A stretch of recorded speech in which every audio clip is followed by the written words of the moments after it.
April 22, 1945. Late afternoon, north of Okinawa. First Lieutenant Jeremiah O'Keefe leveled his F4U Corsair at 12,000 feet and scanned the horizon. His section was part of a 12-plane combat air patrol, orbiting above the radar picket destroyers, stationed 40 miles north of the island. The job was simple: protect those ships from the kamikaze attacks that came every day at dusk. He spotted them first, 5 aircraft at 8,000 feet, heading east, then more behind them, and more. O'Keefe keyed his radio and called Major George Axtell, the squadron commander flying lead. Bogies, lots of them, possibly 80 aircraft inbound. The Japanese pilots saw the American fighters above them, 12 Corsairs with their distinctive inverted gull wings. The enemy formation looked small and awkward compared to the sleek lines of Japanese fighters. Those big American planes were fast in a straight line. Everyone knew that, but they were heavy, clumsy, not nimble like a proper fighter should be. The Japanese had 80 aircraft. The odds were excellent. Major Axtell gave the order to attack. The Corsairs rolled and dove. 30 minutes later, 24 Japanese aircraft were burning wreckage in the Pacific Ocean. 3 American pilots had just become aces in a single mission. Not one Corsair had been damaged. How did 12 American fighters destroy nearly a quarter of an attacking force in half an hour? What did Japanese pilots discover about the Corsair that changed everything they thought they knew about air combat? And why did the F4U Corsair's performance over Okinawa prove that in the final year of the Pacific War, Japanese assumptions about fighter design had become fatally obsolete? For 3 years, Japanese fighter doctrine had been built on a single principle: maneuverability wins dogfights. The Mitsubishi A6M0 proved the concept brilliantly from 1941 through 1943. The Zero could turn inside any Allied fighter in the Pacific. American pilots flying F-4F Wildcats and P-40 Warhawks learned quickly that trying to turn with a Zero was suicide. The Japanese fighter would simply spiral tighter and tighter until it sat on your tail with guns blazing. Japanese pilots trained for this kind of combat from their first day of flight school. Endless hours practicing tight turns, coordinated rolls, and knife-edge maneuvers. They flew their aircraft to the edge of the performance envelope and then pushed further. The goal was to make the fighter an extension of the pilot's body, responding instantly to every input. The philosophy made sense given Japanese engineering priorities. Japanese fighters were built light, very light. The Zero weighed just 5,375 pounds fully loaded. American fighters like the F-4F Wildcat weighed nearly 8,000 pounds. That weight difference translated directly to turn performance. The Zero could complete a full circle in roughly 16 seconds. The Wildcat needed 22 seconds, but that lightness came with trade-offs. Japanese fighters carried minimal armor. No self-sealing fuel tanks, no bulletproof windscreens. Pilot protection was considered secondary to performance. A few hits from .50 caliber machine guns could set a Zero ablaze. American pilots called them Zippos because they lit up like cigarette lighters. By late 1943, the Americans had figured out how to fight Zeros. Don't turn with them. Use your speed advantage. Dive on them from above. Fire a burst and zoom away before they can respond. The tactic was called boom and zoom, and it worked. American kill ratios against Zeros climbed steadily. Japanese aviation engineers recognized the problem. They needed fighters that could match American speed while retaining Japanese maneuverability. 2 aircraft emerged as the solution: the Nakajima Ki-84 Hayate, codenamed Frank by the Allies, and the Kawanishi Ni-1 K2J Shidenkai, codenamed George. The Ki-84 first flew in March 1943 and entered service in September 1944. It mounted the Nakajima Ha-45 radial engine, producing 2,040 horsepower. Top speed was listed as 388 miles per hour at 20,000 feet. More importantly, it could hit 426 miles per hour at 6,000 feet. The altitude where most Pacific air combat occurred. The N-1K2J became operational in January 1945, powered by the Nakajima NK9H Homare engine, generating 2,050 horsepower. It reached 408 miles per hour at 6,000 feet. Both fighters carried heavy armament. 4 20mm cannons on the N1K2J, two 20mm cannons, and two 12.7mm machine guns on the Ki-84. Japanese pilots flying these new fighters felt confident again. The speed gap had closed. They could engage American fighters on more equal terms. And they still retained the turning advantage that had served them so well earlier in the war. What they didn't know was that an American fighter had just entered service that would make speed the only thing that mattered. The Vought F4U Corsair had been shocking Japanese pilots since February 1943, when VMF-124 first brought them into combat over Guadalcanal. The aircraft looked wrong. That massive inverted gull wing gave it a bent, awkward appearance. The fuselage was enormous compared to Japanese fighters. The nose stretched impossibly long to accommodate the huge Pratt & Whitney R2800 double Wasp engine. Everything about the Corsair suggested a heavy, sluggish aircraft that would be easy prey in a turning fight. Then Japanese pilots encountered one in combat and discovered their assumptions were catastrophically incorrect. The F4U-1 could hit 417 miles per hour in level flight. That made it 86 miles per hour faster than a Zero. The Corsair could outdive any Japanese fighter. It could outclimb them. It could absorb tremendous battle damage and keep flying. 6.50 caliber machine guns, 3 in each wing, could shred a Japanese fighter in a 2-second burst. But the early Corsair had limitations. Its top speed of 417 miles per hour put it roughly on par with the best Japanese fighters that appeared in late 1944. The Ki-84 could almost match it at certain altitudes. The N1K2J wasn't far behind. Japanese pilots learned to respect the Corsair, but they didn't fear it the way they feared getting caught by a diving P-38 Lightning or a P-47 Thunderbolt. The F4U-1 also had quirks that gave Japanese pilots opportunities. The Corsair's size and weight meant it couldn't sustain tight turns as long as Japanese fighters. In a prolonged turning engagement, a skilled Japanese pilot in a Zero or Ki-43 Oscar could eventually get behind a Corsair. The American would have to break off and use speed to escape. Second Lieutenant Kenneth Walsh, one of the first Corsair aces, described the dynamic clearly in his post-combat reports. The F4U could outperform a Zero in every aspect except slow-speed maneuverability and slow-speed rate of climb. Therefore, American pilots avoided getting slow when combating a Zero. Altitude was paramount. Whoever had altitude dictated the terms of the battle, and there was nothing a Zero pilot could do to change that. This created a kind of stalemate in late 1944. American pilots and Corsairs used boom and zoom tactics. Japanese pilots tried to force turning fights.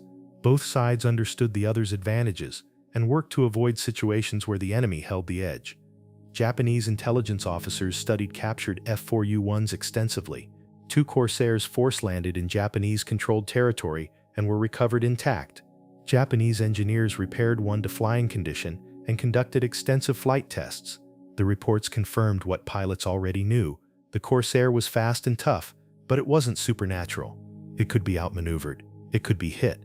It could be brought down with sufficient skill and determination.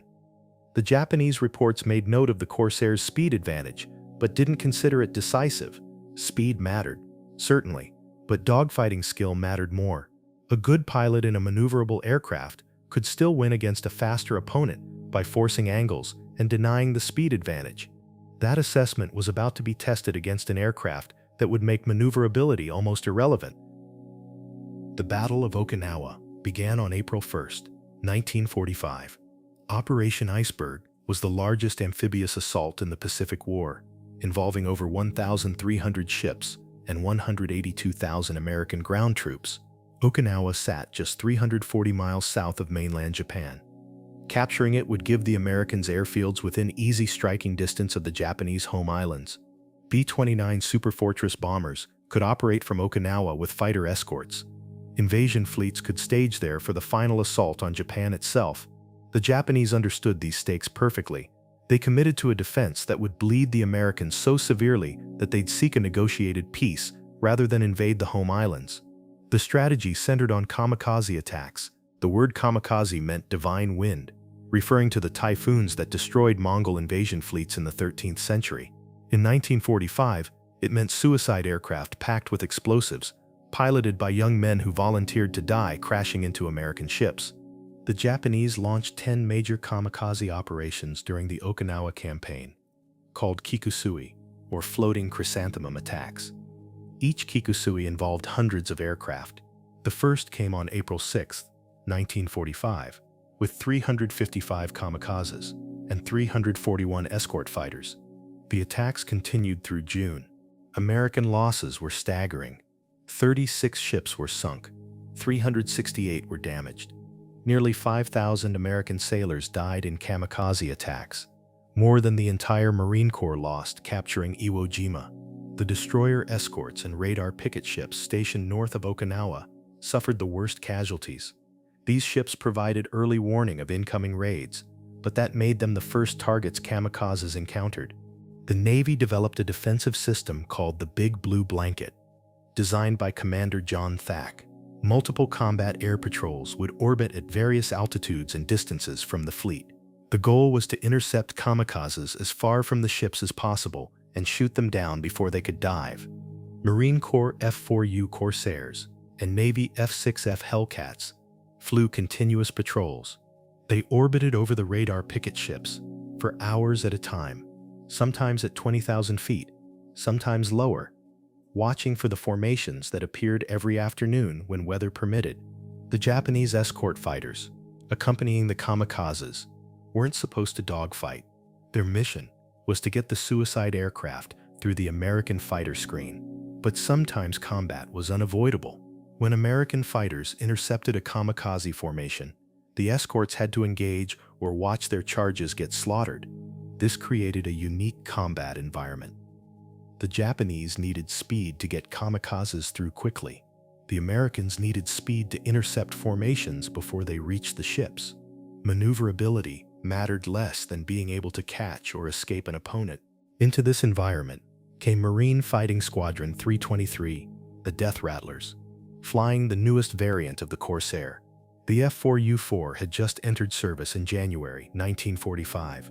The Death Rattlers received their aircraft in March and flew them to Okinawa aboard the escort carrier USS White Plains. On April 9, 1945, 24 VRO launched from White Plains and landed at Kadena Airfield on Okinawa. Combat operations commenced the next day. The Japanese were about to discover that the new Corsair wasn't just faster than its predecessor. It was faster than anything they could send against it. The heart of the F4U-four's performance was the Pratt & Whitney R2818W engine, an evolution of the double wasp that had powered Corsairs since 1942. The base R2800 engine was already formidable, 18 cylinders arranged in 2 rows, generating 2,000 horsepower.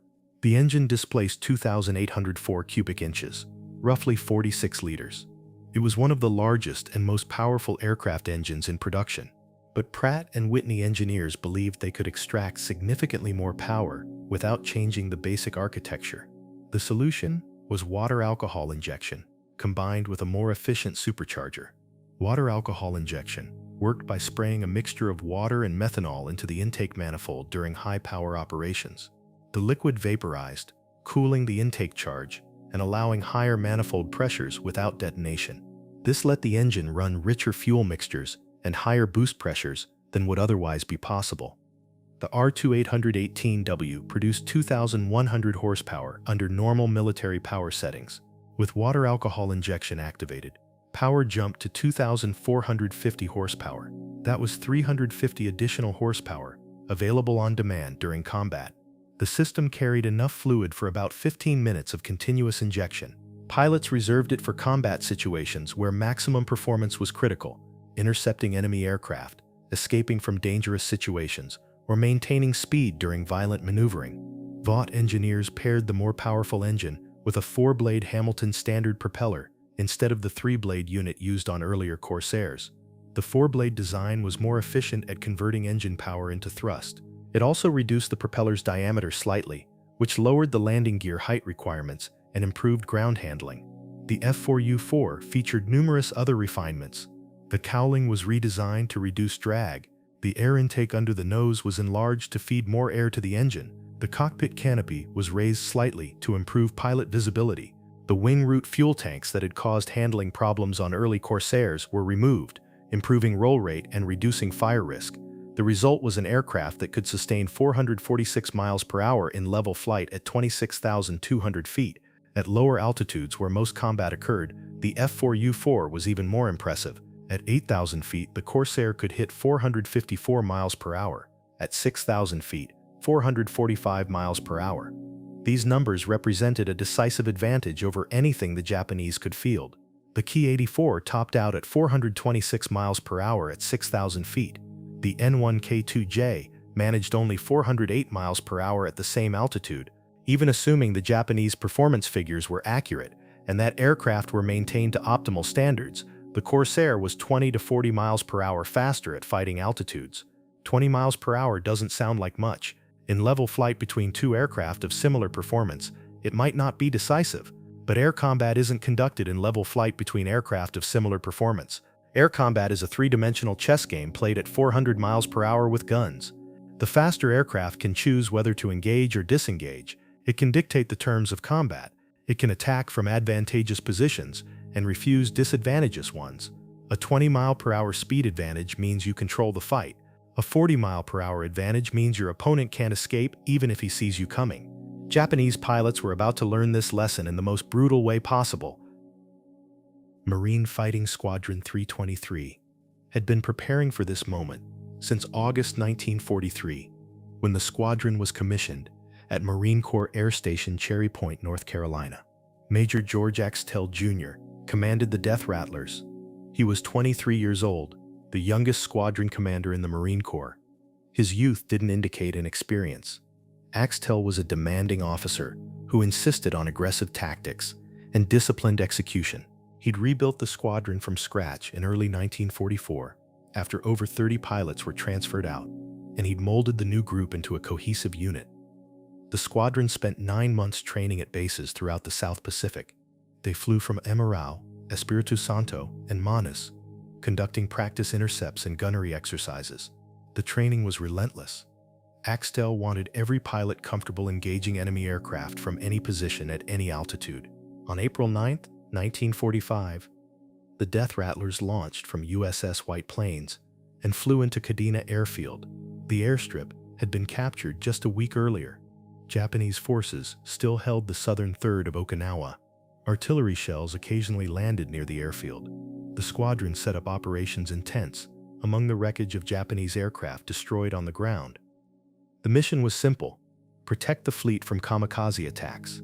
The Death Rattlers would fly combat air patrols over the radar picket destroyers stationed north of Okinawa. These ships formed the outer defense ring, using their radar to detect incoming raids while they were still 50 or more miles away. The early warning gave fighters time to gain altitude and position for intercepts. The combat air patrols were exhausting. Flights typically lasted 3 to 4 hours.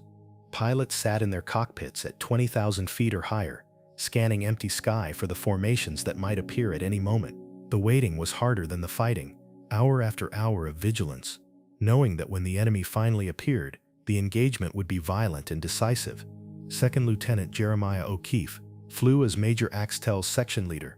O'Keefe was typical of the Death Rattler pilots: young, aggressive, thoroughly trained, and flying the most capable fighter aircraft in the Pacific. He'd never seen combat before arriving at Okinawa. Within 2 weeks, he'd be an ace.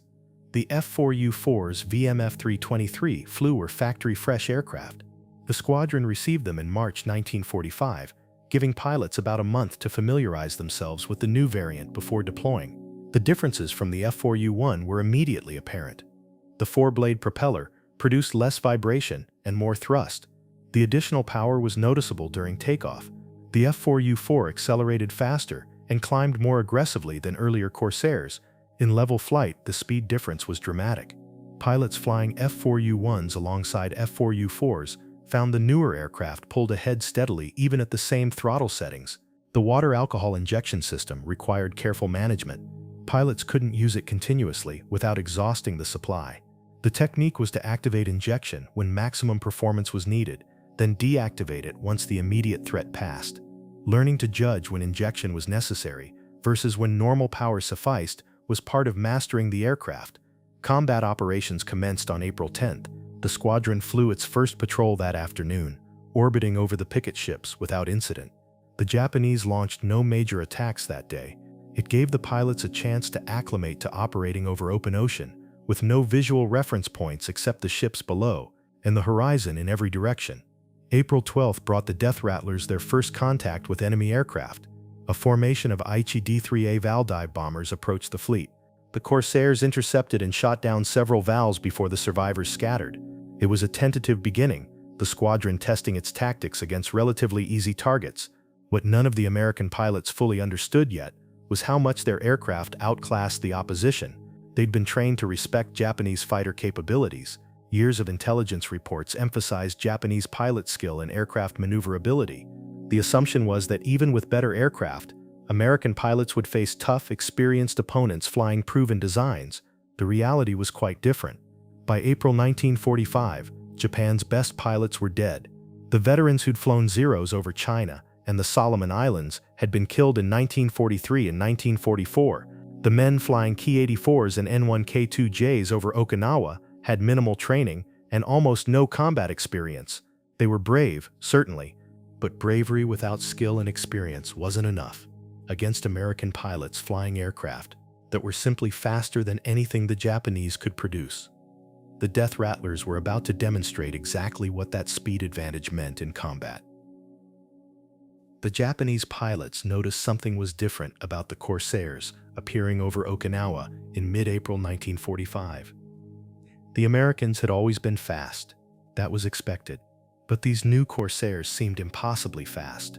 Japanese pilots flying Ki-84 Franks would open their throttles to maximum power, engines screaming at 2,700 RPM, and watch American fighters pull away as if the Japanese aircraft were standing still. Flight Petty Officer. Second Class. Kaniyoshi Muto flew a Ki-84 with the 47th Sentei, one of the Japanese Army Air Force units defending Okinawa. His squadron had transitioned to the Frank in late 1944, and Muto considered it the finest fighter Japan had produced. It was fast, heavily armed, and tough enough to absorb battle damage. On April 15th, Muto's squadron was tasked with escorting a formation of kamikaze aircraft to the American fleet, 20 suicide planes, mostly obsolete types like Ki-27 Nates and Ki-43 Oscars, loaded with explosives. Muto's job was to keep American fighters off the kamikazes, long enough for them to reach the ships. The formation was intercepted 40 miles north of Okinawa by 8 Corsairs. Muto and his wingman turned to engage, giving the kamikazes time to continue toward their targets. The Corsairs ignored the kamikazes for the moment and went after the escorts. Muto pulled into a hard climbing turn, trying to get above the nearest Corsair. The American aircraft followed briefly, then rolled out and accelerated away in level flight. Muto leveled off and pushed his throttle forward, chasing the Corsair. His airspeed indicator climbed past 380 kilometers per hour. 390, 400. The Corsair maintained the same distance ahead of him. Then the American pilot pulled up into a vertical climb. Muto followed, but his aircraft couldn't match the Corsair's climb rate. The American kept climbing until he'd gained 500 meters of altitude, then rolled over and came back down in a diving attack. Muto tried to turn into the attack, presenting the smallest target and forcing the American to lead him more. The Corsair's 6 machine guns fired a 2-second burst as it flashed past. Muto felt impacts in his left wing. Nothing critical, but enough to punch holes through the thin metal skin. The Corsair didn't attempt to follow Muto through his turn. It simply extended away in level flight, accelerating out of range before Muto could reverse and return fire. Then it came back for another pass, this time from a different angle. Same tactic: dive, fire, extend away before Muto could respond. The engagement lasted less than 5 minutes before Muto's wingman called that he was damaged and breaking off. Muto checked his fuel and realized he'd burned through a significant portion chasing the Corsair. He broke off as well, heading back toward his base. Behind him, the 8 Corsairs had turned their attention to the kamikaze formation. Without escort fighters to distract them, the Americans methodically shot down 14 of the 20 suicide aircraft. 6 kamikazes reached the American fleet. 3 were shot down by anti-aircraft fire. 3 hit their targets, damaging 2 destroyers and an escort carrier. Muto's after-action report noted that the new American fighters were significantly faster than previous Corsairs. He recommended avoiding prolonged chases and instead trying to use altitude and position to force the Americans into turning engagements where Japanese maneuverability might provide an advantage. Other Japanese pilots filed similar reports throughout mid-April. The pattern was consistent. American fighters would intercept, refuse to turn with Japanese escorts, and instead use speed to attack repeatedly from advantageous positions. Japanese pilots couldn't catch them, couldn't escape them, and couldn't force them into the kind of dogfight where Japanese training and tactics might prevail. The Japanese faced a fundamental problem with no solution. Their fighter doctrine was based on outmaneuvering opponents. But you can't outmaneuver an enemy who refuses to maneuver with you. The F4U-four pilots were using pure speed to dominate every engagement, and there was nothing Japanese pilots could do about it except die. That reality would be demonstrated with brutal clarity on April 22, 1945. April 22, 1945, began as another routine day for VMF-three-twenty-three. Morning patrols launched at dawn and returned 4 hours later without incident. Afternoon patrols took off around 1400 hours. Major Axtell led a flight of 12 Corsairs. The mission was standard combat air patrol over the radar picket destroyers stationed 40 miles north of Okinawa. The ships were USS Bush, USS Colquhoun, USS Cassine Young, USS Purdy, USS Sigsbee, and several landing craft equipped with radar designated LCS-57 through LCS-69. These picket stations formed a defensive ring around Okinawa. The ship's radar could detect incoming aircraft at ranges exceeding 50 miles, giving plenty of warning for fighters to intercept. But the picket ships themselves were vulnerable. They operated far from the main fleet, with limited anti-aircraft armament. They'd been targeted heavily throughout the campaign. USS Bush and USS Colquhoun would both be sunk by kamikazes within hours. The Death Rattlers reached their patrol station around 1500 hours. Axtell positioned his 12 aircraft in a flexible formation at 12,000 feet. The flight was divided into 3 divisions of 4 aircraft each. Each division could operate independently or coordinate with the others depending on what developed. The weather was clear with excellent visibility, no clouds, light winds, perfect flying conditions, also perfect conditions for a Japanese air raid. The kamikazes preferred clear weather when they could see their targets from long distances. Second Lieutenant Jeremiah O'Keefe flew as Axtell's section leader. Second Lieutenant Bill Hood was O'Keefe's wingman. The 3 aircraft formed the command element, with Hood covering O'Keefe and O'Keefe covering Axtell. Around 1600 hours, radar on the picket ships detected a large formation approaching from the north. Very large. The radar operators counted over 80 aircraft. The formation was headed directly toward the picket stations. Axtell received the warning from the ship's fighter director officer. Bogies inbound. Bearing 350 degrees. Range 40 miles. Altitude 8,000 feet. Estimated 80-plus aircraft. The message was calm and professional. But everyone understood what 80 aircraft meant. This was a major kamikaze attack, probably including suicide planes, escort fighters, and possibly some bombers. 12 Corsairs against 80 Japanese aircraft. The odds looked terrible on paper. Major Axtell didn't hesitate. He ordered his flight to arm guns and prepare to intercept. Then he radioed the ship, requesting additional fighters, if any were available. The response was negative. Every other fighter in the area was already engaged with separate raids. VMF-three-23 was on its own. O'Keefe spotted the Japanese formation first. He'd been scanning the horizon continuously, and his eyes picked out the dark specks against the late afternoon sky. He called out the contact to Axtell. 5 aircraft at 8,000 to 10,000 feet. More behind them, many more. The Japanese formation wasn't organized in the standard way. Instead of neat groups of 4 or 8 aircraft, they were flying in clusters of 3, 5, 7 planes. That told Axtell immediately these weren't experienced units. Trained fighter pilots flew in pairs or multiples of pairs. This ragged formation suggested a mix of kamikaze pilots with minimal training and escort fighters trying to shepherd them toward the targets. Axtell made his decision quickly. The Death Rattlers would hit the Japanese formation from above and behind, using the altitude advantage and speed to tear through the enemy aircraft before they could react. No fancy tactics. Just slash through the formation, destroy as many as possible, then extend away and come back for another pass. He radioed his plan to the other divisions. Everyone acknowledged. The 12 Corsairs banked into a descending turn and accelerated toward the Japanese formation. The Japanese pilots saw them coming. Some of the escort fighters turned to meet the threat. Most of the kamikaze pilots continued straight toward the American ships. Their orders were to reach their targets regardless of what happened around them. Engaging American fighters wasn't part of their mission, but Major Axtell and his pilots were about to make it impossible for those kamikazes to ignore them. The F4U-fours dove into the Japanese formation at 450 miles per hour and opened fire. Major Axtell selected his target, an obsolete Ki-27 Nate with fixed landing gear, clearly a kamikaze aircraft. The Nate was slow, barely making 180 miles per hour.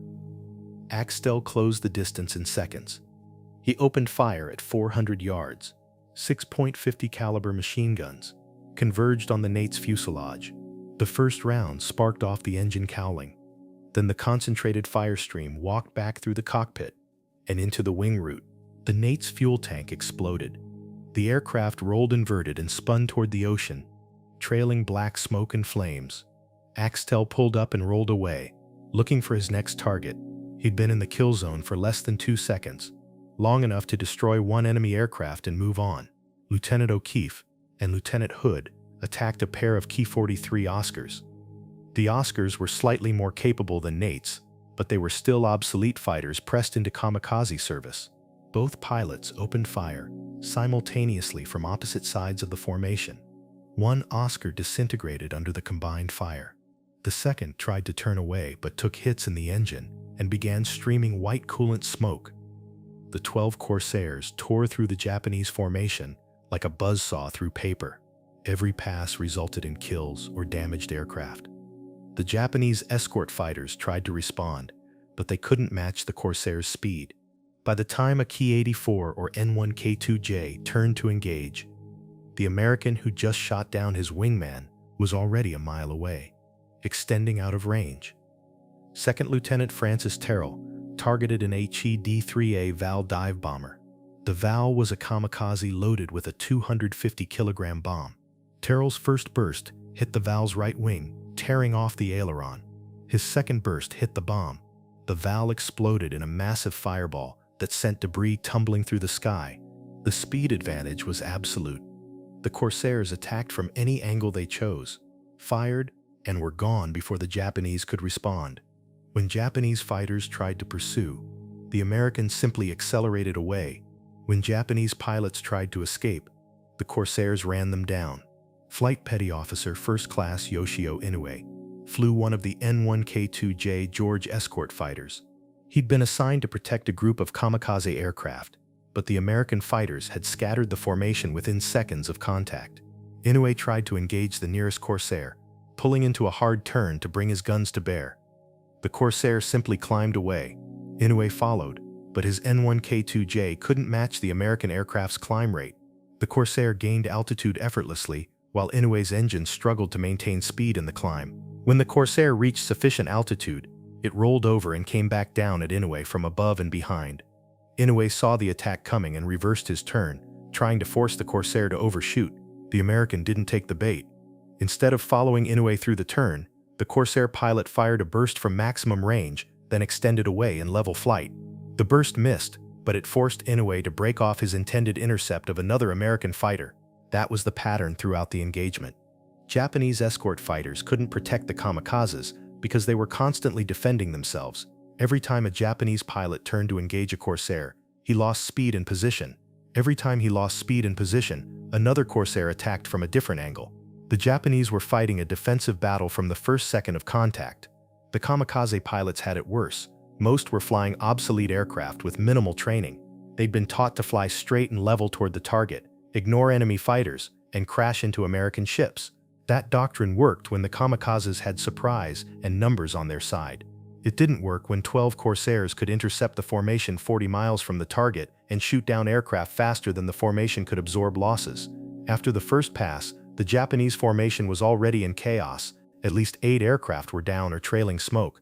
The survivors were scattered across several miles of sky. Some kamikaze pilots continued toward their targets. Some turned back toward Okinawa. The escort fighters tried to regroup, but the Corsairs gave them no time. Major Axtell reformed his flight quickly. The 12 Corsairs had extended away after their first pass, gained altitude, and now turned back for another attack. The entire sequence took less than 3 minutes. The Japanese pilots who'd survived the first pass now had to face another. The second pass was even more devastating than the first. The Japanese formation had lost all cohesion. Aircraft were scattered individually or in small groups, making them easy targets. The Corsairs split into 2 plane sections and hunted the survivors systematically. Second Lieutenant Dewey Durnford and his wingman targeted a Ki-84 Frank that had climbed to 15,000 feet trying to escape. The Frank was one of Japan's newest fighters, theoretically capable of competing with American aircraft. In practice, it couldn't escape a Corsair. Durnford and his wingman climbed after the Frank. The Japanese pilot saw them coming and pushed his throttle to maximum power, trying to outrun the Americans. His Ki-84 accelerated to 420 miles per hour. The Corsairs matched his speed effortlessly, then exceeded it. Within 2 minutes, Durnford was in firing position behind the Frank. The Japanese pilot tried a desperate defensive break, pulling into a hard climbing turn. Durnford followed briefly, fired a long burst, then pulled out of the turn and extended away. The burst hit the Frank's right wing and tail. The aircraft rolled inverted and entered a spin. Durnford's wingman confirmed the Frank went straight into the ocean. Major Jefferson Doro, the squadron executive officer, shot down 3 aircraft in rapid succession: an Oscar, a Nate, and a Val, all destroyed within 5 minutes. Each attack followed the same pattern: close to 300 yards, fire a 2-second burst, observe hits, break away. Doro's gunnery was precise. He didn't waste ammunition on low-probability shots. Every burst he fired hit something critical: engine, fuel tank, cockpit, or wing structure. Lieutenant O'Keefe was closing on his 5th kill when he noticed something unusual. A group of 5 Japanese aircraft flying lower than the main formation, around 5,000 feet, heading southeast. They weren't climbing to engage. They weren't diving to escape. They were just flying straight and level, as if the air battle raging above them didn't exist. O'Keefe realized these were probably kamikazes that had become separated from the main formation. They were continuing on mission, heading for the American ships. He called Major Axtell and requested permission to investigate with his section. Axtell approved. O'Keefe and Bill Hood broke away from the main engagement and dove toward the 5 aircraft. As they closed, O'Keefe identified them as Ki-27 Nates with fixed landing gear, definitely kamikazes. He positioned himself at 7 o'clock behind the formation, while Hood took 5 o'clock. The Japanese pilots never saw them coming. O'Keefe opened fire on the nearest Nate at 250 yards. The Nate's tail section disintegrated under concentrated machine gun fire. The aircraft nosed over and spun into the sea. O'Keefe shifted to the next Nate in line and fired again. This one's engine exploded, sending the aircraft tumbling out of formation. Hood was equally efficient. He destroyed 2 Nates with short, accurate bursts. The 5th Nate pilot finally realized he was under attack and tried to turn toward the Americans. Hood met the turn, fired head-on, and blew the Nate's engine apart. 5 kamikazes down in less than 3 minutes. None had gotten within 20 miles of the American ships. The main battle was winding down. The surviving Japanese aircraft were fleeing in all directions. Some headed back toward Okinawa. Some continued toward the ships, but were intercepted by other Corsairs before getting close. A few scattered toward outlying islands, trying to find anywhere they could land. The Death Rattlers pursued relentlessly. Major Axtell shot down another Val. Lieutenant Second Class Stuart Alley destroyed a Ki-43 that tried to hide in a cloud layer. Second Lieutenant Joe Dillard caught a Frank at wavetop level and shot it into the ocean. The engagement lasted 30 minutes from first contact to the last confirmed kill. When it ended, the ocean north of Okinawa was littered with burning debris and oil slicks marking where aircraft had gone down. The 12 Corsairs regrouped at altitude and conducted a damage assessment. Every aircraft checked in. No damage, no casualties. Not a single Corsair had been hit by enemy fire. The Japanese had lost 24 aircraft confirmed destroyed. Another 3 or 4 were damaged and probably didn't make it back to base. Of the 80 aircraft in the formation, fewer than 60 survived to return to Okinawa. Most of those survivors were escort fighters. The vast majority of the kamikazes had been shot down. The radar picket ships below reported that only a handful of Japanese aircraft had gotten through to attack. 2 kamikazes hit USS Bush, sinking her. 1 hit USS Colquhoun, which also sank later that evening. But those losses were far less than what would have occurred if the full kamikaze formation had reached the ships. VMF-three-23 had just demonstrated the decisive advantage of speed in air combat. 3 pilots made ace in a single mission. Major George Axtell scored 5 kills. Major Jefferson Doro scored 6. Lieutenant Jeremiah O'Keefe scored 5. The squadron would go on to become the highest scoring unit of any service at Okinawa, with 124.5 confirmed victories. But the lesson for Japanese pilots was clear. You cannot fight an enemy who's faster than you. You can't catch them. You can't escape them. You can't force them into the kind of combat where your advantages matter. All you can do is die. Japanese intelligence officers studied the April 22nd engagement carefully. They interviewed surviving pilots, analyzed combat reports, and tried to develop countermeasures. The conclusions were grim. The new American Corsairs represented a fundamental shift in fighter performance. Previous estimates had placed the F4U's top speed at 417 miles per hour. The new variant was clearly much faster. Pilots reported Corsairs pulling away from Ki-84s at full throttle. That suggested speeds in excess of 440 miles per hour, possibly approaching 450 miles per hour at fighting altitudes. No Japanese fighter could match those speeds. The Ki-84 topped out around 426 miles per hour under ideal conditions with a perfectly maintained engine. Most operational aircraft couldn't achieve those speeds due to maintenance issues, battle damage, or non-optimal fuel quality. Realistically, Japanese fighters were operating at speeds between 380 and 400 miles per hour. The speed differential meant American pilots controlled every aspect of combat. They decided when to engage and when to disengage. They attacked from positions of advantage and refused positions of disadvantage. Japanese pilots couldn't force them into turning fights where maneuverability mattered. The tactical recommendations Japanese officers developed were essentially defensive advice for prolonging survival rather than winning engagements. Maintain altitude. Never chase a Corsair in level flight. Try to use clouds or terrain for cover. Attack only when you have a clear altitude advantage. Disengage immediately if the American refuses to turn with you. These recommendations amounted to an admission that Japanese fighters could no longer contest American air superiority over Okinawa. The best outcome Japanese pilots could hope for was to survive the mission and return to base. Actually shooting down Corsairs was becoming vanishingly unlikely.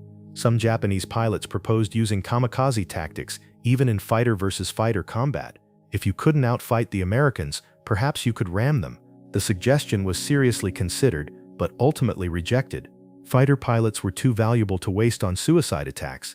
Better to preserve the pilots and use them to escort kamikazes, even if the escort role had become nearly impossible. The psychological impact was devastating.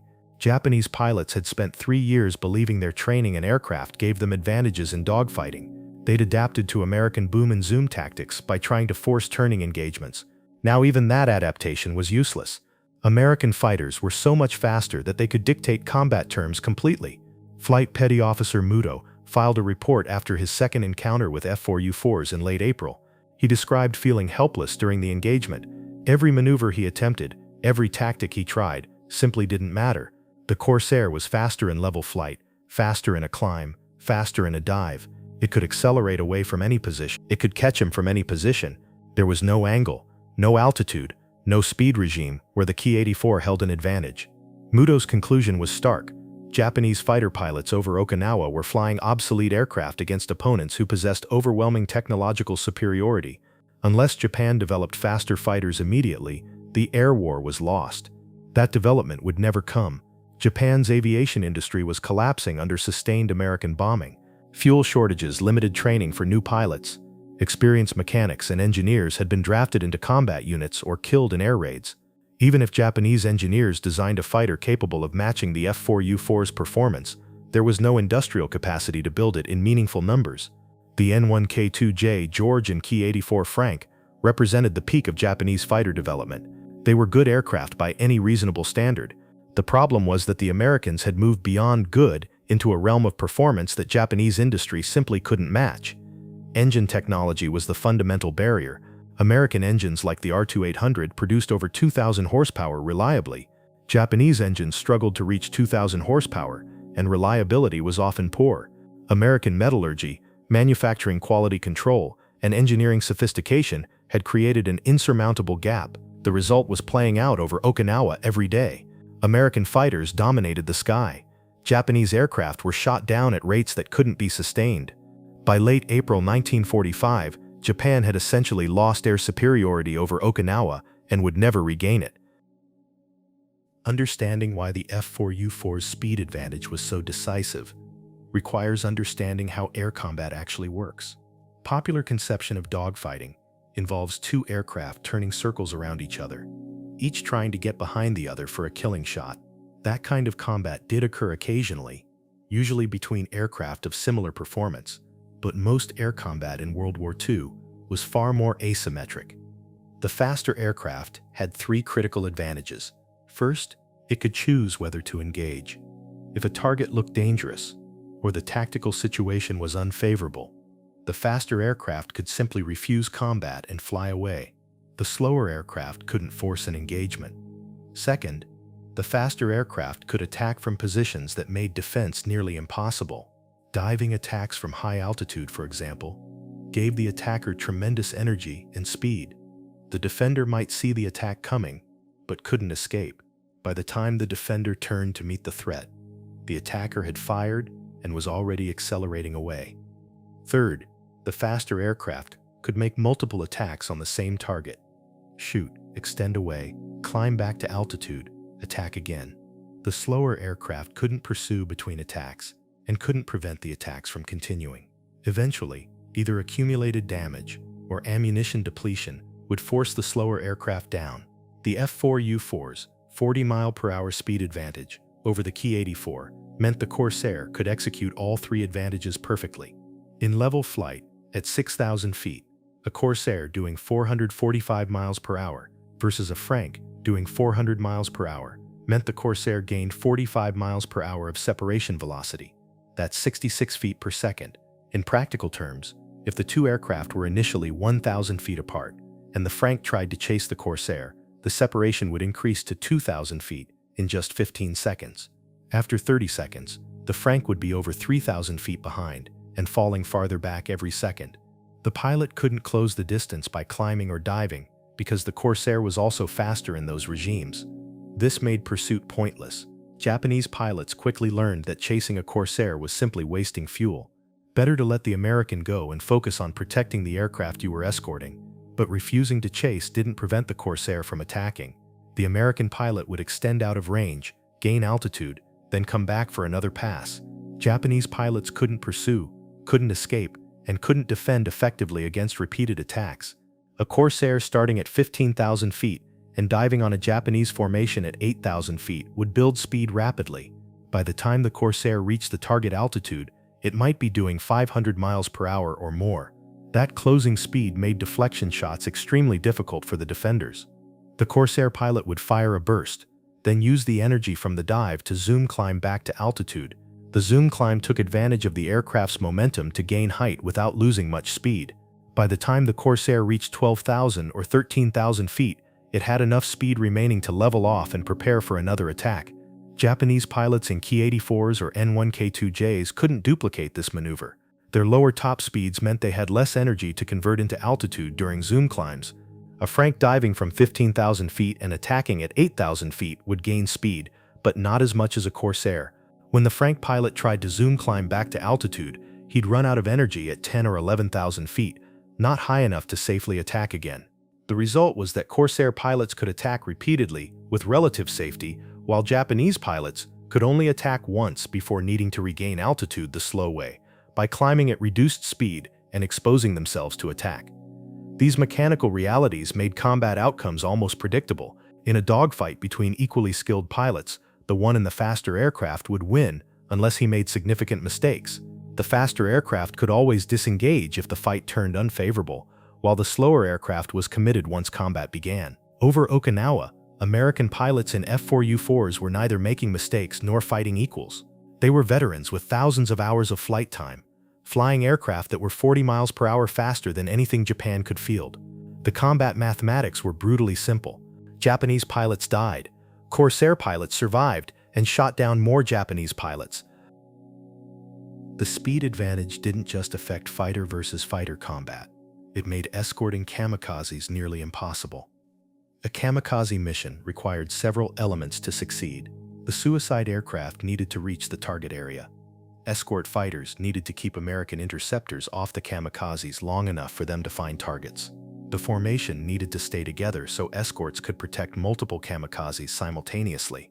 The F4U-four's speed destroyed all three requirements. First, Corsairs could intercept kamikaze formations far from the American fleet. Combat air patrols, orbiting at 20,000 feet, could spot incoming raids at ranges exceeding 40 miles. They could dive to attack and still hit the Japanese formation 30 or 35 miles from the ships. That gave the Americans time to shoot down dozens of kamikazes before the survivors reached the target area. Second, escort fighters couldn't protect the kamikazes because they were busy defending themselves. When Corsairs attacked, the escorts had to respond or watch the Americans methodically destroy every aircraft in the formation. But responding meant losing position and speed, which made the escorts vulnerable to attacks from other Corsairs. The Japanese tried various escort tactics. Some pilots stayed close to the kamikazes, hoping their presence would deter attacks. Corsair pilots simply shot through the escorts to get at the kamikazes. Some escorts positioned themselves high above the formation, diving to attack intercepting Americans. But the F4U-fours could outclimb the escorts, and diving attacks were ineffective against aircraft that could simply accelerate away. Third, kamikaze formations couldn't stay together under attack. When Corsairs dove into a formation at 450 miles per hour, the shock was immense. Aircraft scattered, pilots panicked. The formation fragmented into individuals fleeing in different directions. Once scattered, the kamikazes were easy targets for systematic destruction. The obsolete aircraft used for kamikaze missions were pathetically vulnerable. Ki-27 Nates, Ki-43 Oscars, and older Model Zeros doing 180 miles per hour were essentially stationary targets for Corsairs doing 445 miles per hour. American pilots could attack from any angle, fire at leisure, and be gone before the kamikazes could react. The numbers told the story. During the Kikusui operations in April and May 1945, Japan launched over 1,500 kamikaze sorties against the American fleet at Okinawa.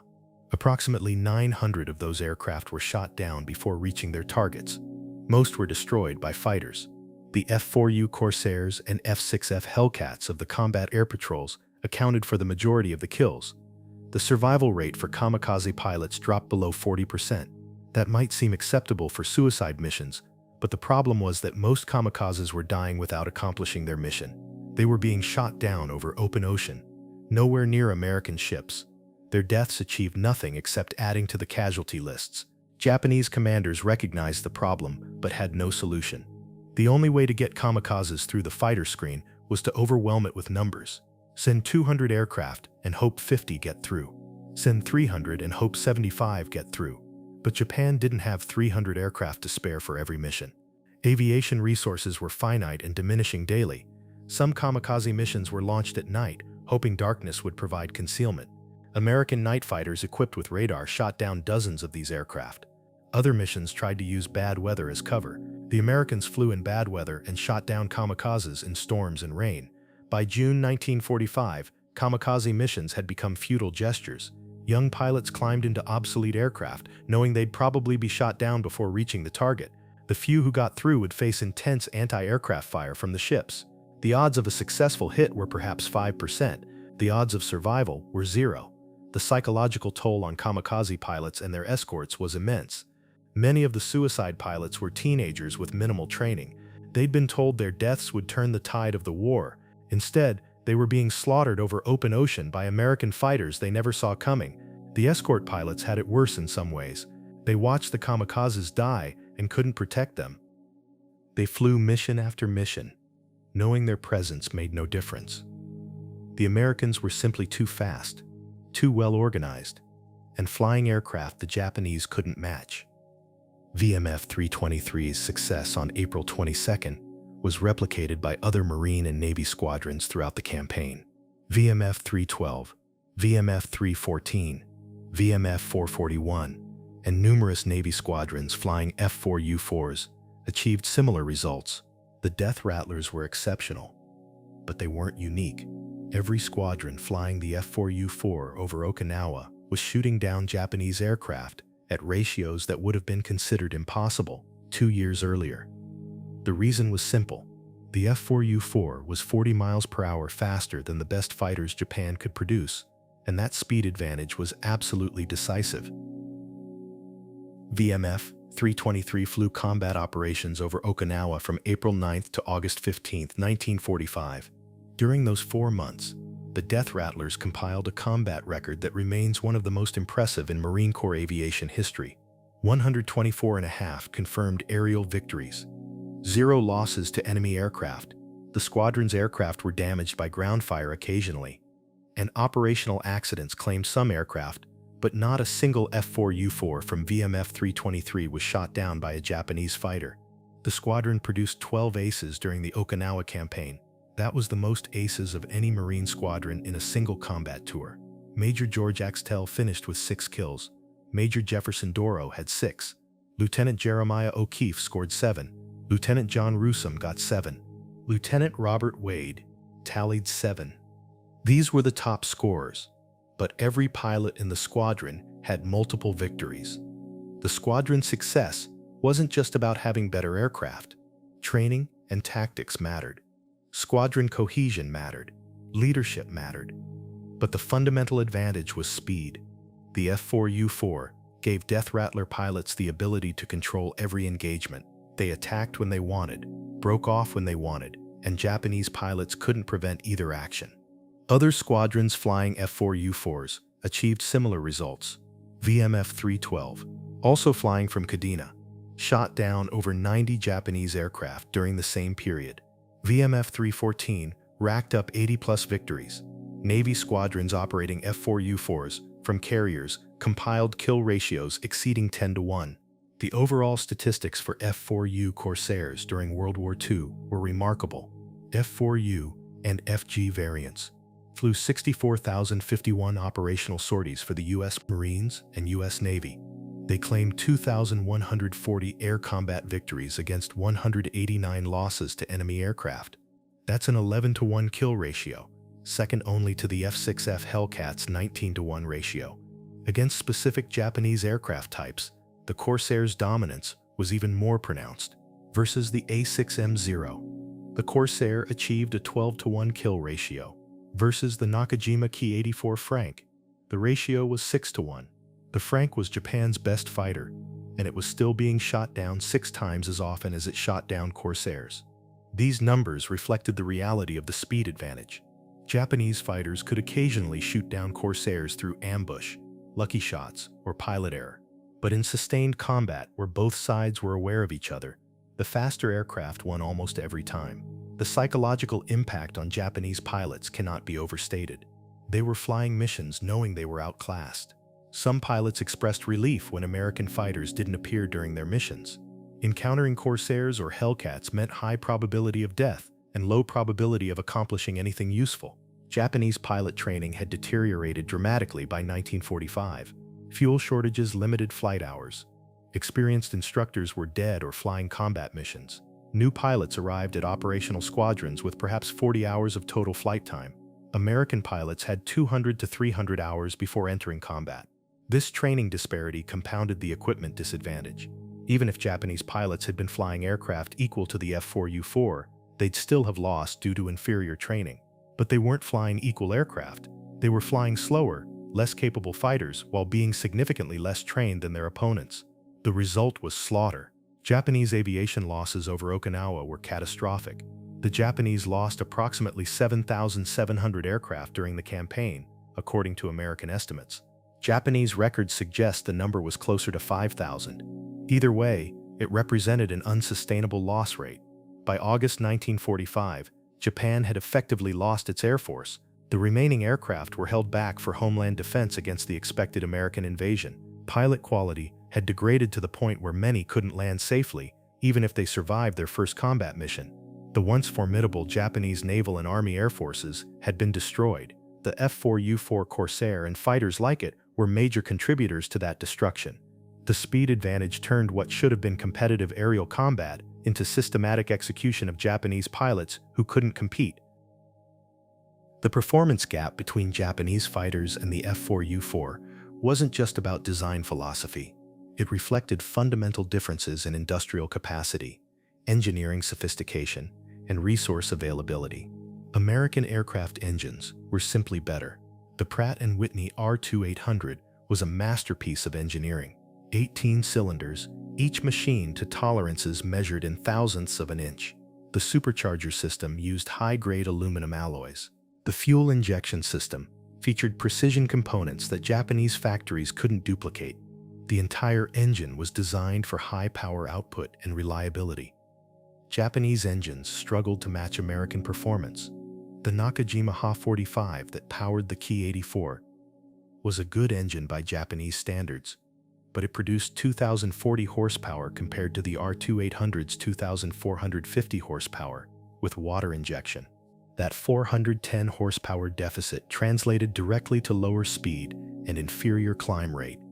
Worse, Japanese engines often couldn't achieve their rated power in operational conditions.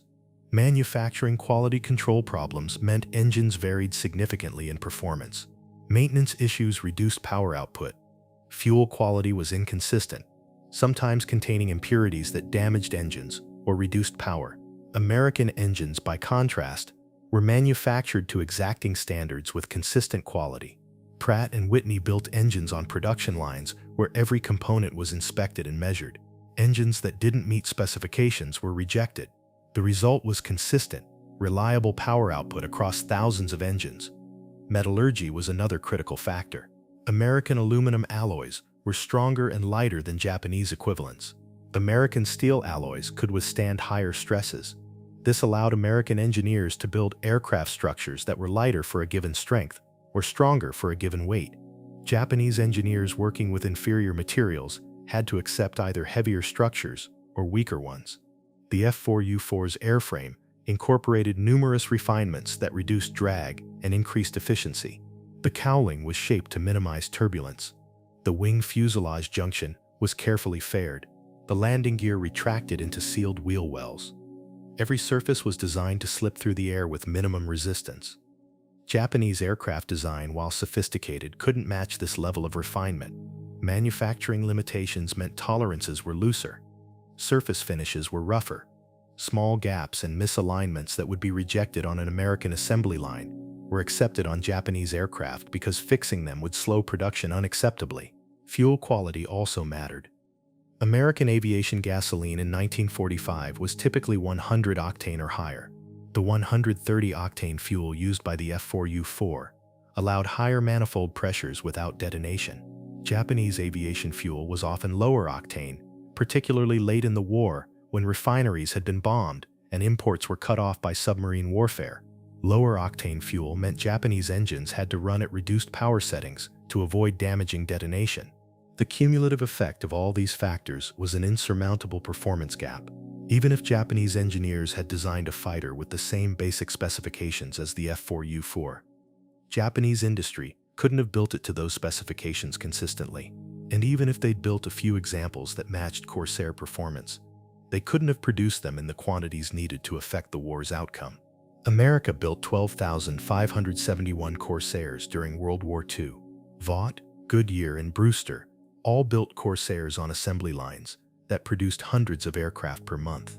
Japan built approximately 3,400 K-84s between 1944. Less than 1,400 N1 K-2Js were completed before the war ended. The production numbers reflected industrial capacity differences that went beyond aviation. America had limitless resources, intact factories, and a workforce that wasn't being bombed. Japan was blockaded, bombed daily, and struggling to keep any production going. The miracle wasn't that Japanese aircraft were slower than American fighters. The miracle was that Japan produced any aircraft at all by 1945. This industrial reality meant that even if a few Japanese pilots managed to shoot down F4U-fours through exceptional skill or luck, it didn't matter strategically. America could replace losses easily.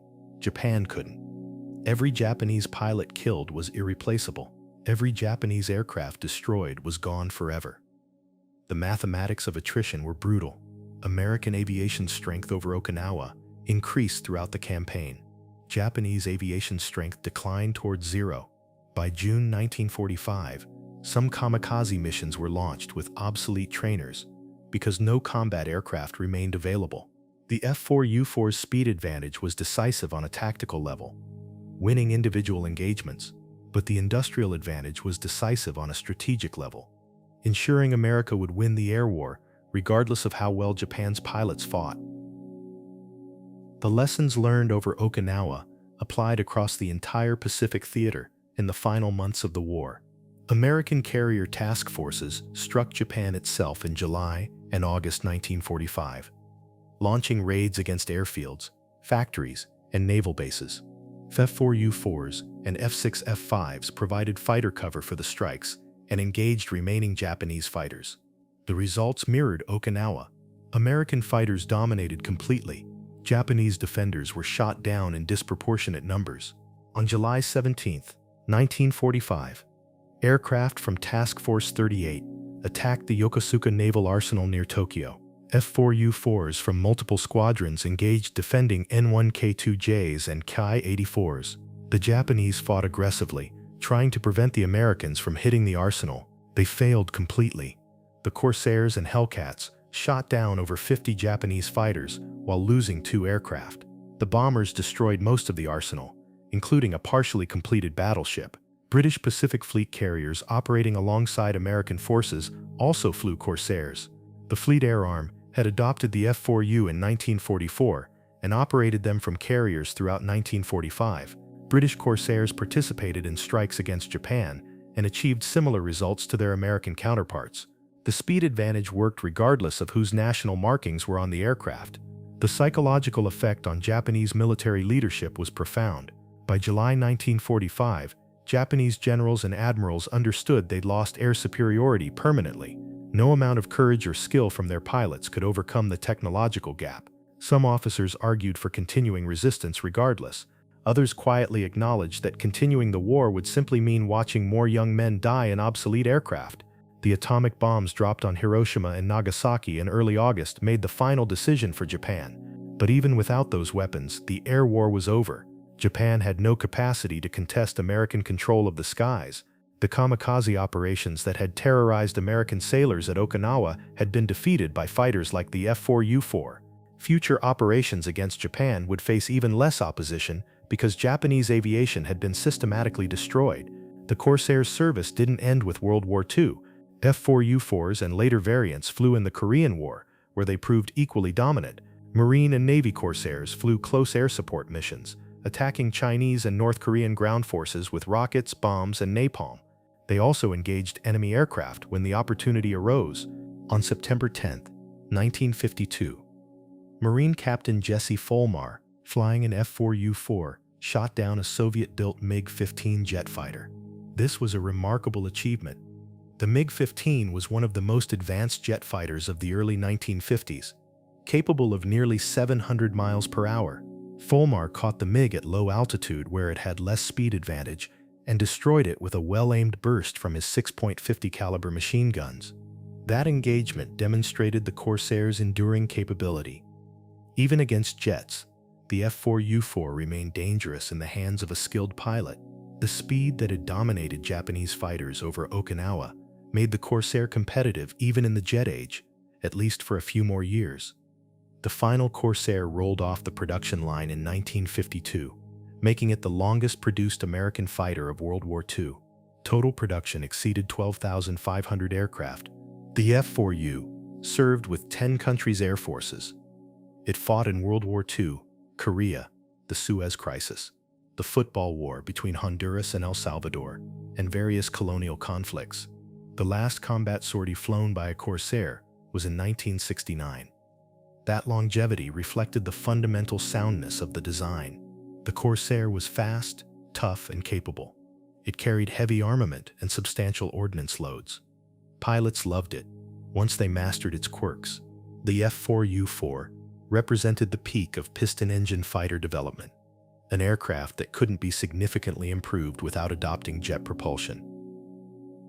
Not all Japanese pilots died over Okinawa. Some survived the campaign and lived to see the war's end. Their accounts provide perspective on what it was like to fight knowing you were outmatched. Flight Petty Officer Kaneyoshi Muto survived multiple encounters with F4U-fours during April and May 1945. He was shot down twice, both times managing to bail out and return to his unit. His Ki-84 was destroyed in the second incident, forcing him to fly older aircraft for the remainder of the campaign. In post-war interviews, Muto described the experience of fighting American fighters in the final months of the war as psychologically devastating. Every mission meant facing aircraft you couldn't match. Every engagement ended in retreat or death. The only question was whether you'd survive to fly another mission. Muto particularly remembered April 22nd, the day VMF-three-twenty-three shot down 24 aircraft. He'd been flying escort for a different kamikaze formation that day and had heard the radio calls from pilots in the formation VMF-three-twenty-three attacked. The panic in those transmissions stayed with him, young pilots calling for help as American fighters tore through their formation.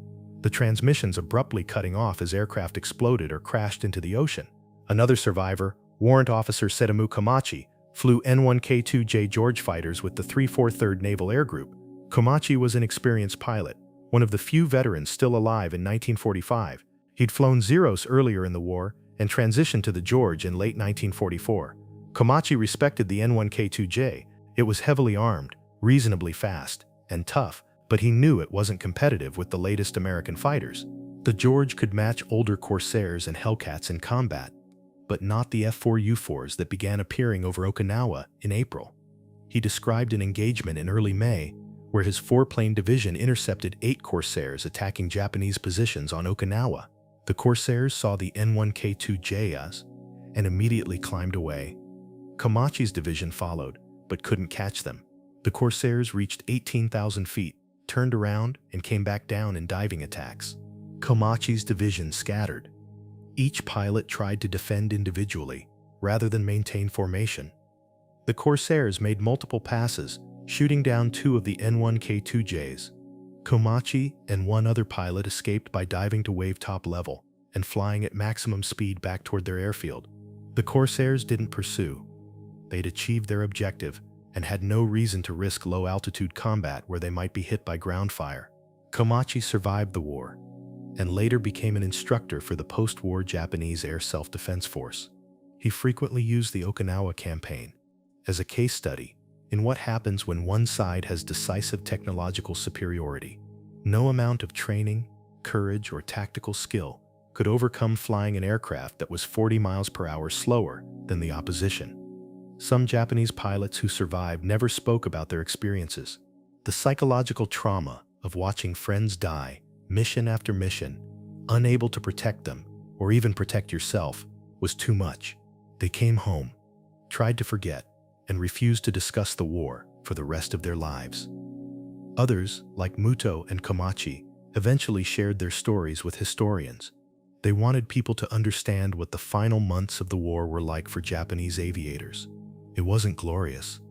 It wasn't heroic in the traditional sense. It was young men climbing into aircraft they knew were obsolete, flying missions they knew were futile, dying for a cause that was already lost. The American pilots they faced rarely thought about this human cost during the war. In combat, you didn't have time to think about the person in the aircraft you were shooting down. You identified a target, closed to firing range, pressed the trigger, and confirmed the kill. Then you looked for the next target. But some American pilots reflected on it later. They'd fought an enemy who was brave, skilled within the limits of their training, and determined. That enemy had been sent into battle with inferior equipment and asked to die. Many did die. Some survived despite impossible odds. All were fighting a war their country had already lost. The F4U-four's speed advantage made that outcome inevitable. Technology had determined the war's result before the fighting at Okinawa even began. The only question was how many would die before Japan accepted reality. VMF-three-23 continued flying combat operations until Japan surrendered on August 15, 1945. The squadron's final statistics were extraordinary. 124.5 confirmed aerial victories, 0 losses to enemy aircraft, 13 aircraft and 8 pilots lost to operational causes, including accidents, mechanical failures, and ground fire. But in air-to-air combat, the Death Rattlers were untouchable. The half-victory credit came from shared kills, where multiple pilots fired on the same target, and it wasn't clear whose fire was decisive. Military accounting rules required dividing credit in such cases. The .5 kills were as legitimate as full kills, just shared. The squadron produced 12 aces, the most of any Marine squadron during a single combat tour. The list of aces read like a roll call of aggressive fighter pilots who'd mastered the art of using superior speed to dominate combat. Major George Axtell Jr., Squadron Commander, 6 kills. Axtell led from the front, always flying the most dangerous missions. He'd received the Distinguished Flying Cross and would retire from the Marine Corps as a lieutenant general. Major Jefferson Doro, Executive Officer, 6 kills. Doro flew as Axtell's deputy and matched his commander's aggressive style. Both men made ace on April 22nd and continued adding victories throughout the campaign. First Lieutenant Jeremiah O'Keefe, 7 kills. O'Keefe made ace in one mission on April 22nd and added 2 more victories in subsequent engagements. He received the Navy Cross for his actions over Okinawa. First Lieutenant John Russom, 7 kills. Russom scored 4 victories in a single engagement on May 4th, demonstrating the kind of sustained air combat skills that made the Death Rattlers so effective. First Lieutenant Robert Wade, 7 kills, including 3 in one engagement on May 4th. Second Lieutenant Francis Terrell, 6 kills. Second Lieutenant Joe Dillard, 6.33 kills. Second Lieutenant Stuart Alley, 5 kills. Second Lieutenant Al Wells, 5 kills. First Lieutenant Bill Hood, 5.5 kills. The squadron received the Presidential Unit Citation, one of the highest honors a military unit can receive. The citation recognized VMF-three-twenty-three's exceptional performance during the Battle of Okinawa and specifically noted the squadron's role in destroying Japanese kamikaze formations. After the war, the squadron returned to Marine Corps Air Station El Toro in California.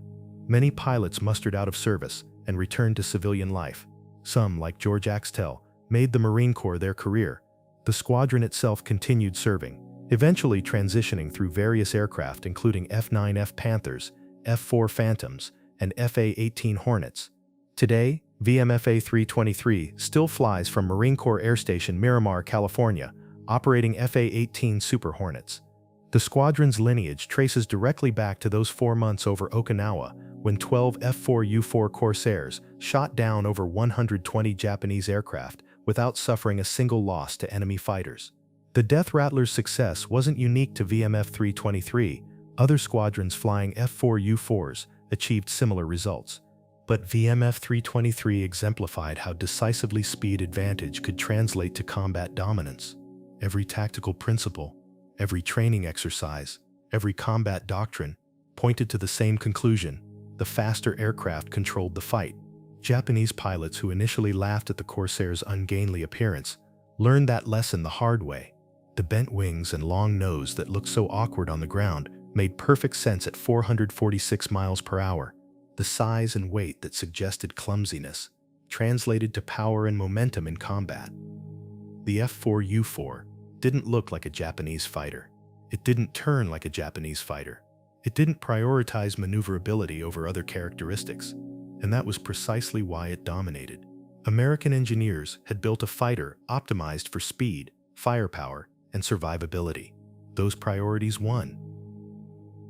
The F4U Corsair's performance over Okinawa validated several engineering and tactical concepts that would influence fighter design for decades. Speed matters more than maneuverability in modern air combat. This lesson was controversial in some circles. Traditionalists argued that dogfighting skill would always be relevant, that a highly maneuverable aircraft could defeat a faster opponent through superior positioning. The F4U-four proved them wrong. In sustained combat between competent opponents, the faster aircraft won almost every time. This principle influenced post-war fighter design. American jets prioritized speed and climb rate over turn performance. The F-86 Sabre, F-100 Super Sabre, and F-4 Phantom all emphasized speed. Soviet designers followed similar principles with the MiG-15, MiG-21, and other jets that dominated through speed rather than maneuverability. Engine power is the foundation of fighter performance. The R-2800 engine gave the F4U-four its decisive advantage. Without that engine, the Corsair would have been just another good fighter. With it, the Corsair became dominant. This lesson drove massive investment in engine development during the jet age. American engine programs produced increasingly powerful turbojets and turbofans that powered fighters to higher speeds and better performance. Industrial capacity determines air war outcomes more than individual aircraft quality. Japan built good fighters by 1945. The Ki-84 and N-1K2J were capable aircraft, but Japan couldn't build them in sufficient quantities or maintain them properly. America mass-produced Corsairs and kept them maintained to peak performance. Quantity has a quality all its own, and America had overwhelming quantity, backed by consistent quality. Training is as important as equipment. The best aircraft in the world doesn't help if pilots don't know how to use it effectively. American pilot training gave Corsair pilots hundreds of hours of flight experience before combat. Japanese training had degraded to 40 hours or less. That training gap was as decisive as the equipment gap. Technological advantage is temporary. The F4U-four dominated in 1945 because it was faster than Japanese fighters. 5 years later, jets were making the Corsair obsolete. 10 years later, the F4U was retired from frontline service. 15 years later, it was a museum piece. Military technology advances relentlessly, and today's decisive advantage becomes tomorrow's historical curiosity. These lessons influenced American military thinking for generations. Speed, power, industrial capacity, training, and continuous technological advancement became the pillars of American air superiority doctrine. The same principles that made the F4U-four dominant over Okinawa were applied to jet fighters, then supersonic fighters, then stealth fighters. The Corsair itself became a legend. Its distinctive gull wings made it instantly recognizable. Its combat record made it respected. Its longevity made it beloved by pilots who flew it. Enthusiasts restored surviving Corsairs and flew them at air shows, where the sound of that R-2800 engine still impressed crowds 70 years after the war ended.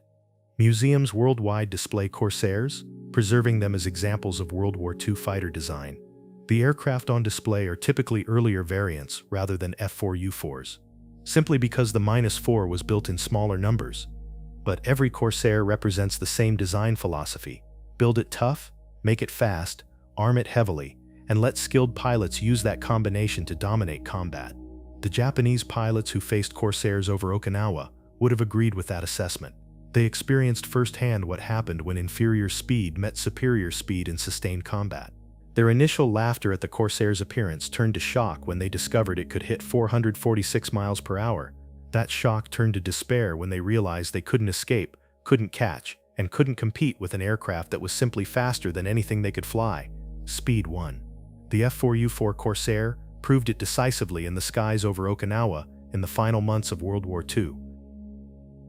The story of the F4U Corsair over Okinawa is ultimately a story about physics, engineering, and industrial capacity, combining to create overwhelming tactical advantage. Japanese pilots didn't laugh at the Corsair's size because they were arrogant or foolish. They laughed because their experience told them that large, heavy fighters were inferior to small, nimble fighters in dogfights. That experience was based on 3 years of combat, where maneuverability had been decisive. What changed wasn't Japanese understanding of aerial combat. What changed was the performance envelope of American fighters. The F4U-four's 446 mile-per-hour top speed represented a 40 mile-per-hour advantage over the best Japanese fighters. That advantage was large enough to make maneuverability irrelevant. You cannot outturn an enemy who refuses to turn with you. You cannot force combat on an enemy who's faster than you. You cannot escape an enemy who can catch you from any position. These realities made the speed gap absolutely decisive. VMF-323's 124.5 victories against 0 losses to enemy fighters demonstrated this conclusively. The Death Rattlers weren't invincible. They were simply flying aircraft that gave them control over every engagement. They could attack when conditions favored them and refuse combat when conditions didn't. Japanese pilots had no such luxury. The broader statistics confirmed the pattern. F4U Corsairs achieved an 11-to-1 kill ratio overall. Against specific Japanese types, the ratio climbed to 12-to-1 or higher. Those numbers reflected systematic dominance, not lucky victories. The Japanese response to the F4U-four was essentially to accept defeat in the air and focus remaining resources on kamikaze attacks. Even those attacks became less effective as American fighters like the Corsair systematically destroyed kamikaze formations before they could reach their targets. By August 1945, Japan had lost air superiority so completely that American bombers operated over Japan almost without opposition. The once formidable Japanese air forces had been reduced to a handful of aircraft hidden away for desperate homeland defense. The F4U-four Corsair and fighters like it had destroyed Japanese aviation through the simple expedient of being faster than anything Japan could produce. That speed advantage translated to complete tactical control, which translated to overwhelming kill ratios, which translated to the destruction of Japanese air power. The lesson was clear then, and remains clear now. In air combat between modern fighters, speed determines who lives and who dies. You can't fight what you can't catch. You can't escape what's faster than you. The aircraft with superior speed controls the engagement, and controlling the engagement is the path to victory. Japanese pilots learned this lesson in the spring and summer of 1945. Many learned it in the last seconds before 6.50 caliber machine guns tore their aircraft apart. They'd initially dismissed the bent-wing American fighter as too large and awkward to be dangerous. Then they discovered it could hit 446 miles per hour, and their laughter turned to horror. The F4U-four Corsair proved that in modern aerial warfare, speed isn't just an advantage. Speed is everything. And 40 miles per hour of extra speed meant the difference between dominating the sky and dying in it. If you found this story of technological superiority turning air combat into systematic execution compelling, please like this video, subscribe to WWII Archives to stay connected with history that reveals how engineering and tactics combine to create decisive military advantages. Leave a comment telling us where you're watching from, and which aspect of the Corsair's dominance over Okinawa struck you most powerfully.